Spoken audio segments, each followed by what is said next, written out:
یہ وہ صحابی تھے جن کے لیے موت بھی خوف نہیں اور زندگی بھی صرف اللہ کے لیے تھی۔ یہ اس وقت کی بات ہے جب مکہ میں ظلم کا راج تھا اور حق کہنا جرم سمجھا جاتا تھا۔ قریش مکہ نے حضرت خبیب بن عدی رضی اللہ عنہ کو دھوکے سے گرفتار کیا۔ بدر کا بدلہ لینے کے لیے انہیں قید میں ڈال دیا گیا۔ زنجیروں میں جکڑے ہوئے خبیب رضی اللہ عنہ تنہا قید خانے میں، مگر دل مطمئن تھا۔ اور پھر اللہ نے اپنی قدرت دکھا دی۔ قید خانے میں حضرت خبیب کے ہاتھ میں تازہ انگور تھے، حالانکہ اس موسم میں پورے مکہ میں انگور کا ایک دانہ بھی نہ تھا۔ یہ اللہ کی غیبی مہمانی تھی اور صبر کا انعام۔ پھر وہ دن آ گیا جب فیصلہ سنا دیا گیا کہ خبیب کو سرے عام سولی پر چڑھایا جائے گا۔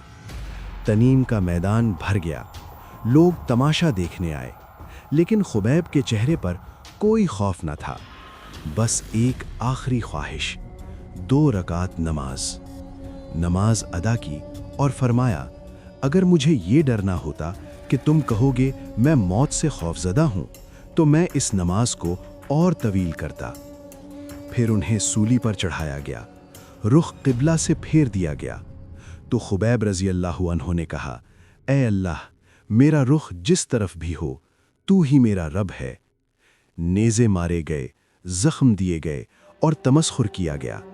پوچھا گیا، کیا تم یہ چاہتے ہو کہ تمہاری جگہ محمد صلی اللہ علیہ وسلم ہوتے اور تم اپنے گھر میں ہوتے؟ جواب آیا، خدا کی قسم، مجھے یہ بھی گوارا نہیں کہ میں آرام میں ہوں اور میرے آقا صلی اللہ علیہ وسلم کو کانٹا بھی چبھے۔ یہ سن کر ابو سفیان بول اٹھا، میں نے کسی کو کسی سے اتنی محبت کرتے نہیں دیکھا جتنی محمد صلی اللہ علیہ وسلم کے صحابہ ان سے کرتے ہیں۔ اور یوں حضرت خبیب بن عدی رضی اللہ عنہ شہادت پا گئے۔